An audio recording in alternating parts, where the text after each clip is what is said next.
दूसरों के घर तबाह करने वाले आज खुद तबाह हो रहे हैं। वो कहावत आज सही प्रतीत हो रही है कि जो दूसरों के लिए खड्डा खोदते हैं वही उस खड्डे में गिर जाते हैं।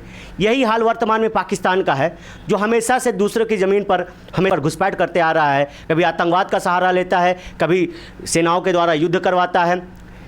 ठीक यही हाल जो है पाकिस्तान का हो गया है। क्या पाकिस्तान टूटने जा रहा है? अगर वर्तमान पे हम उस पर बात करें तो आज पाकिस्तान के कई टुकड़े होते नज़र आ रहे हैं, उसके आसार दिख रहे हैं। अगर आप एक नज़र मैप में डालें तो ऐसे आप देख सकते हैं कि अगर पाकिस्तान टूटा तो कितने उससे देश बनेंगे। सबसे बड़ा जो देश बनने वाला है वो है बलूचिस्तान।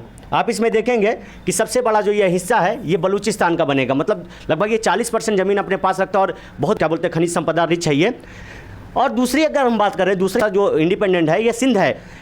हालांकि इसकी मांग बहुत ज़्यादा प्रखरता से न्यूज़ में आपको नहीं देखने को मिलेगी, लेकिन बलूचिस्तान के बाद अगर कोई दूसरा देश बनेगा पाकिस्तान से तो वो सिंध है। और ऊपर आप एक हिस्सा और देख लेंगे तो ये खैबर पख्तूनख्वा करके है, जो पाकिस्तान से अलग होने की ये भी मांग रख रहा। अगर पाकिस्तान से बलूचिस्तान अलग हुआ तो यूँ समझ लीजिए कि पाकिस्तान के कई टुकड़े होने वाले हैं और अकेला पंजाब, जो पाकिस्तान में पंजाब डोमिनेटिंग सरकार है, वो अकेला पंजाब ही रह जाएगा पाकिस्तान के हिस्से में, जो इंडिपेंडेंट पंजाब के हिस्से में आएगा। और जो ये हमारा हिस्सा कश्मीर वाला हिस्सा कब्जा करके रखे हैं, हम बहुत जल्द इसको जो है अपने कंट्रोल में लेने वाले हैं। दूसरी बात कर लें कि जब आग का रुख अपनी तरफ हो तब सिर्फ खुदा से दुआ की जा सकती है। कहने का तात्पर्य यह है कि बलूचिस्तान के बनने से ईरान को क्या डर है, ईरान का क्या नुकसान होगा। अगर बलूचिस्तान बना तो ईरान का एक बहुत बड़ा हिस्सा बलूचिस्तान में चला जाएगा। अगर एक बार आप मैप में नज़र डालें तो आप देखेंगे कि पाकिस्तान का जो ये हिस्सा है, पाकिस्तान का जो आप ये हिस्सा देख रहे हैं, जो वर्तमान से यहाँ से बाउंड्री लाइन को शेयर करते हुए जा रहा है और यहाँ आके ख़त्म हो जा रहा है, ठीक है। लेकिन अगर आप बलूचिस्तान की बाउंड्री पर ध्यान दें तो बलूचिस्तान की बाउंड्री यहाँ से शुरू होती है और ये लगभग यहाँ आके ख़त्म होती। मतलब एक बहुत बड़ा हिस्सा जो है वो बलूचिस्तान में चला जाएगा ईरान का। ईरान को इसी बात का डर है कि अगर बलूचिस्तान बना तो ईरान का एक बहुत बड़ा हिस्सा जो है बलूचिस्तान में चला जाएगा और ईरान इसको रोक भी नहीं पाएगा, क्योंकि इस एरिया में आप जानते हैं, इस रीजन में बलूच समर्थन के बहुत ज़्यादा लोग रहते हैं। और जब ये क्या बोलते हैं बलूचिस्तान बनेगा तो जाहिर सी बात ही अपनी सीमा का विस्तार करेगा और अपनी पुरानी सीमाओं की मांग जरूर करेगा। तो चलिए आइए इस संदर्भ में आगे देखते हैं क्यों डरा हुआ है ईरान बलूचिस्तान के आज़ादी से। अब ईरान को यहाँ पर क्या डर सता रहा है बलूचिस्तान के बनने से। जैसे हमने पहले बताया था कि ईरान का एक बहुत बड़ा हिस्सा जो बलूच समर्थित है वो क्या बोलते हैं बलूचिस्तान बनने के बाद बलूचिस्तान में मिल जाएगा, ठीक है। ईरान में एक बहुत बड़ी संख्या बलूच की रहती है। क्या है? बलूच के रहते हैं, ठीक है। बलूची रहते हैं वहां पर ईरान में, ठीक है। जब बलूचिस्तान पर पाकिस्तान के द्वारा बलूचों पर हमला किया जाता है तो बलूची जो है अफगानिस्तान और क्या बोलते हैं ईरान के कुछ हिस्सों में चले जाते, क्योंकि यहाँ जो बलूच समर्थित इनकी जो लोग हैं ये उनको सपोर्ट करते हैं। क्योंकि बॉर्डर क्रॉस होने के बाद और पहाड़ी इलाकों पे चले जाने के बाद किसी की बस की बात नहीं, इनको आसानी से रिकॉग्नाइज करने या ढूंढ लेना, ठीक है। और जो इनको फंड मिलता है लगभग ईरान के बलूचियों को द्वारा और अफगानिस्तान के कुछ जो क्या बोलते हैं बलूच है उनका ये जो है इनका समर्थन करते हैं, ठीक है। ये फंड जो है उन्हें इन लोगों को यहीं से मिलता है। आगे देखें, ईरान का एक बहुत बड़ा हिस्सा क्या बोलते हैं बलूचिस्तान में चला जाएगा, ठीक है। बलूचिस्तान बनने के बाद ईरान का जो बहुत बड़ा हिस्सा, जैसे यहाँ पर हमने आपको दिखाया कि ये आपको दिख रहा है बंदर अब्बास, अगर ये चाबहार की बात करें, लेकिन यहाँ से लगभग आप देखें तो ये वाला जो हिस्सा है वो कुछ इस तरीके से आ रहा है, ठीक है। ग्वादर और यहाँ चाबहार बंदरगाह जो क्या बोलते हैं ये दोनों बलूचिस्तान के पास आ जाएगा, ठीक है। आगे देखें,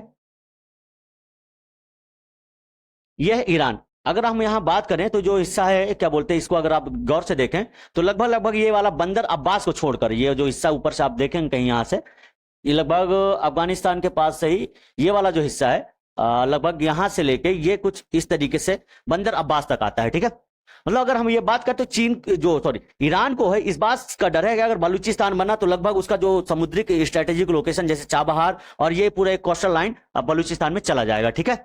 इसलिए ईरान जो है लगातार डर में है, ठीक है। आगे देखेंगे, बलूचिस्तान बनने से भारत को क्या फायदा।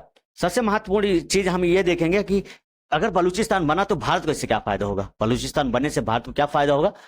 पाकिस्तान की आर्थिक स्थिति पहले डगमगा जाएगी, ठीक है। बलूचिस्तान के अलग होने से, चूंकि जो बलूचिस्तान है एक 40% हिस्सा अपने साथ रखता है और उसमें सबसे ज्यादा मिनरल रिसोर्स हैं, अगर वो पाकिस्तान से अलग हो गए तो पाकिस्तान की इकोनॉमी जो है चरमरा जाएगी, ठीक है। पाकिस्तान की आर्थिक स्थिति कमजोर हो जाएगी जिससे वह आतंकियों को फंड नहीं कर पाएगा, ठीक है। इसकी आतंक अगर इसकी इकोनॉमिक चरमरा आ गई तो आतंकियों को पनाह नहीं दे पाएगा, उसको फंड नहीं कर पाएगा, ठीक है। आगे बात करें, इससे आतंकवाद की कमर टूट जाएगी और जिससे वो भारत में आतंकी गतिविधियां रुक जाए। मतलब आतंकी हमले जो हो रहे हैं भारत में लगातार, चूंकि फंड मिल रहा है, विदेशों से भी मिला, पाकिस्तान से भी मिल रहा है, ठीक है। जैसे अभी हाल ही फिलहाल में आप देख रहे हैं यूएसए के द्वारा क्या किया गया है, सीज फायर के तुरंत बाद उसको क्या बोलते हैं, लोन प्रोवाइड करा दिया गया, ठीक है। यहीं के साथ साथ अगर जो है इसकी इकोनॉमी चरमरा जाएगी तो ये आतंकियों को फंड नहीं कर पाए, आतंकियों को फंड नहीं मिलेगा तो ये भारत में हमला नहीं कर पाएंगे। हमें भी अपनी आंतरिक स्थितियों को मजबूत करना चाहिए, अपने बॉर्डर पर सुरक्षा जो है वो और मजबूत करनी चाहिए। हम ये भारत सरकार से मांग करते हैं कि बॉर्डर पर जितने भी हैं वहां पर सिक्योरिटी और बढ़ा दीजिए, खासकर जो पाकिस्तान से सटे हुए बॉर्डर हैं उन पर, ठीक है। आगे देखेंगे, भारत की सेंट्रल एशिया में पहुंच आसान हो जाएगी, जिससे भारत स्थल मार्ग के द्वारा यूरोप के साथ, मतलब सेंट्रल एशिया में तो भारत व्यापार करेगा ही, ये सेंट्रल एशिया तक पहुंच आसान हो जाए और साथ साथ ये यूरोप तक स्थल मार्गों द्वारा है अपना व्यापार कर सकेगा, ठीक है। ईरान और अरब देशों में पेट्रोलियम तथा अन्य उत्पाद, ड्राई फ्रूट सस्ते दामों से मिल पाएंगे। मतलब हमें बात, जैसे क्या बोलते हैं, सेंट्रल एशिया की बात कर रहे हैं हम, तो ईरान और अरब देशों से हमें ड्राई फ्रूट्स, पेट्रोलियम, खासकर हम पेट्रोलियम की बात करें तो पेट्रोलियम हमें आसानी से अवेलेबल हो जाएंगे सस्ते दामों पर, जो हमें लगातार क्या बोलते हैं एक लंबा रास्ता इख्तियार करके आना पड़ता है, अपने मतलब कच्चे माल को लेकर आना, फिर अपने रिफाइनरी तक जाना होता है, ये बहुत आसान हो जाएगा। क्योंकि कच्चा माल का अगर हमें बलूचिस्तान बनता है तो हम एक पाइपलाइन बलूचिस्तान के ग्वादर बंदरगाह तक तो ला ही सकते हैं, ग्वादर बंदरगाह तक आ जाएगा, या फिर उससे आगे भी तक ला सकते हैं, जहां तक इसकी सीमा है वहां तक पाइपलाइन द्वारा आ जाए तो बहुत आसान। और उसके बाद बची हुई हम जो क्या बोलते हैं समुद्री सीमा से हम रास्ता तय कर लेंगे तो हमारा जो बर्डन है वो बहुत अधिकतर कम हो जाएगा, ठीक है। आगे बात करें, हम अपने ज्यादातर व्यापार चाबहार बंदरगाह से न करके ग्वादर बंदरगाह से करेंगे, जिससे हम क्या है, जिसमें खर्च कम आएगा और मुनाफा ज्यादा होगा। अब अगर हमारी स्ट्रेटेजिक लोकेशन, हमें भाई कोई बंदरगाह पास मिल जाएगा तो हम पाइपलाइन को क्या बोलते हैं, अगर हम मान लीजिए कोई ऐसे लोकेशन है और यहां पर चाबहार है, ठीक है, और यहां पर क्या बोलते हैं ग्वादर है, यहां पर चाबहार है, यहां पर ग्वादर है, तो हम जो है अगर मान लीजिए ईरान से हम पेट्रोल खरीदना होगा तो हम ये यहां ना जाकर यहां से समुद्री रास्ता, क्योंकि हम यहां पर लाके यहां पर जो है पेट्रोलियम प्लस ड्राई फ्रूट्स की बात कर लें, हम यहां तक लाएंगे, उसके बाद इधर पाकिस्तान का हिस्सा आ जाएगा, वो हमें नहीं आने दे, तो हम ये समुद्री मार्ग से हम तय करेंगे रास्ता, ठीक है, जिससे हमारा जो है क्या बोलते हैं कम बजट में अच्छा काम हो जाएगा और हमें भारत को फायदा होगा। खैर, Gwadar now Pakistan was offered to Iran in 19। अब जो ग्वादर की हम बात कर रहे हैं, शुरुआत में आपसे हम बात की थी यहाँ पर, क्योंकि हमने ग्वादर की बात की है तो यहाँ पर हम बात कर लेते हैं साथ साथ ग्वादर की हमने बात की, तो ग्वादर के साथ से रिलेटेड एक बहुत ही ऐतिहासिक जानकारी आपको मैं देने जा रहा हूँ। Gwadar now Pakistan was offered to India in 1950, मतलब 1950s में यह जो ऑफर किया गया था भारत को, मतलब तत्कालीन प्रधानमंत्री जो उस वक्त थे पंडित जवाहरलाल नेहरू, उससे जो वहां के सुल्तान थे, उन्होंने कहा था कि आप हमसे जो है ग्वादर जो है ग्वादर गांव खरीद लीजिए। तब ये बंदरगाह नहीं था, मैं इसकी बात नहीं करता, तब ये बंदरगाह था, लेकिन एक स्ट्रेटेजिक लोकेशन जरूर था। अगर इस पर अगर हम सोचते तो जरूर हमें आज जो है हम ग्वादर बंदरगाह पर क्या बोलते हैं, जिसपे पाकिस्तान का अधिकारी है, भारत का होता। लेकिन क्या तत्कालिक उस समय की क्या स्थितियां रही होंगी, भारत के अंदर कितनी रियासतों को मिलाना था, अन्य कितने महत्वपूर्ण कार्य करना था, ये सारी चीजें रही होंगी, तो शायद इस पर पंडित जवाहरलाल नेहरू का ध्यान ना गया हो। लेकिन फिर भी हम आपको जानकारी देते हैं। तो कह रहे कि बात करें, Oman offered to sell Gwadar then a small fishing village. तब ये क्या था, छोटा सा गांव था जहां पर मछली मारा जाता था। To India 1950, the government led by Jawaharlal Nehru decline the offer, मतलब इस ऑफर को डिक्लाइन कर दिया गया। क्या ओमान के सुल्तान ने भारत को ग्वादर बंदरगाह की पेशकश की थी? 50 के दशक में जो ओमान के सुल्तान थे, उन्होंने ऑफर दिया था पंडित जवाहरलाल नेहरू को या भारत सरकार को कि यह बंदरगाह हमसे, यह गांव हमसे आप खरीद लीजिए। लेकिन इस ऑफर को जो है पंडित जवाहरलाल नेहरू द्वारा जो सरकार थी उसने मना कर दिया, और इसके बाद जो है पाकिस्तान ने इस पर अपना कब्जा कर लिया, ठीक है। 1950 के दशक में सुल्तान ने, ओमान के सुल्तान की बात करें, क्योंकि हम ओमान की बात करें, ओमान के सुल्तान ने भारत को यह ग्वादर की पेशकश की थी, लेकिन प्रधानमंत्री जवाहरलाल नेहरू के नेतृत्व वाली भारत सरकार ने इस प्रस्ताव को अस्वीकार कर दिया था, लेने से मना कर दिया। तो ग्वादर बंदरगाह लगभग 200 वर्ष तक ओमानी शासन के अधीन रहा। उसके बाद 1958 में इसे पाकिस्तान ने अपने अधीन कर लिया, ठीक है। चूंकि यह ऑफर मिला जरूर था, लेकिन क्या कारण रहे, क्यों नहीं लिया गया, ये तो उस वक्त की कंडीशन पर ही डिपेंड करता है, ठीक है। आगे हम बात करते हैं, क्या इससे पहले भी पाकिस्तान के टुकड़े हुए? मुख्यतः जो मैटर है, क्या फिर से टूटेगा पाकिस्तान, ये इसी से रिलेटेड था। क्या पहले भी पाकिस्तान टूट चुका? जी हाँ, 1971 में भारत ने पाकिस्तान के 2 टुकड़े ऑलरेडी कर चुके हैं, जिसे वो पूरी पाकिस्तान को बांग्लादेश के रूप में बनाया गया था।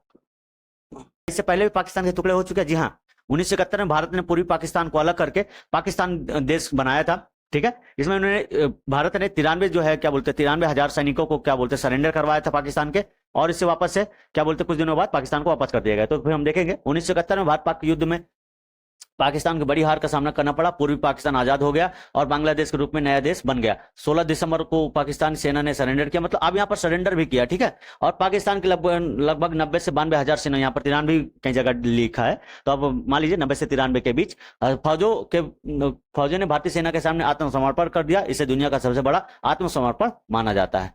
ये जो समर्पण है ये क्या बोलते हैं पाकिस्तान सेना के द्वारा किया गया, लगभग 90 से 93,000 की बात करें तो दुनिया में अब तक किसी भी देश की आर्मी के जो आत्मसमर्पण है सबसे बड़ा माना जाता है, ठीक है। फिर भी पाकिस्तान को यह बात समझ में नहीं आई कि भारत के साथ लड़ना उनका अपना इकोनॉमिक बर्बाद करने जैसा है, लेकिन वो मानने से कुत्ते की दुम मानने से बाज नहीं आ रही है, ठीक है। आगे देखेंगे। डोनाल्ड ट्रंप आ गए मुखिया भाई साहब। करता वो कहते हैं ना, करना धरना कुछ नहीं लेकिन श्रेय लेके जाना है। इसको हर देश के बीच में टांग अड़ाने की बहुत चुल मची रहती है। ये ऐसा इंसान है जो हर एक चीज का श्रेय लेना चाहता है, क्योंकि भारत की जो नीति थी हमेशा से तटस्थ रहने की थी, लेकिन हाल ही में हुए सीज फायर में यह साबित होकर दिया कि हमारी जो वैश्विक नीति है वो किस प्रकार की है। हम अपने तटस्थता पर जो है कायम नहीं रह पाए, हमें दूसरे पर डिपेंड होना पड़ा अपने विदेशी नीति या फिर अपने जो है आंतरिक समझौते पर काम करने के लिए। भारत और पाकिस्तान के युद्ध विराम या सीज फायर के लिए जो है डोनाल्ड ट्रंप को कहा जाता है कि महत्वपूर्ण भूमिका निभाया। हालांकि अब क्या तथ्य है, क्या सही है क्या नहीं, लेकिन इसने श्रेय पूरा ले लिया कि भारत और पाकिस्तान के बीच सीज फायर इसने करवाया और दुनिया भर की मीडिया पर इसने अपना क्या बोलते हैं ढिंढोरा पीट दिया, और भारत आज जो है विदेश नीति पर इसका मुंह की खानी पड़ रही है, ठीक है। आगे देखेंगे ये कहां तक सही है कहां तक गलत है, ये तो आने वाले परिणाम ही बताएगा, वक्त बताएगा, ठीक है। आगे डिस्कस करते हैं। लास्ट में ये एक प्रश्न है जो आपको हमें कमेंट बॉक्स में उत्तर देना है। सियाचिन ग्लेशियर पर अधिकार करने के लिए भारत ने कौन सा ऑपरेशन चलाया था? आपको यह बताना है हमें कमेंट बॉक्स में कि सियाचिन पर कब्जा करने के लिए भारत ने कब और कौन सा ऑपरेशन चलाया था। धन्यवाद।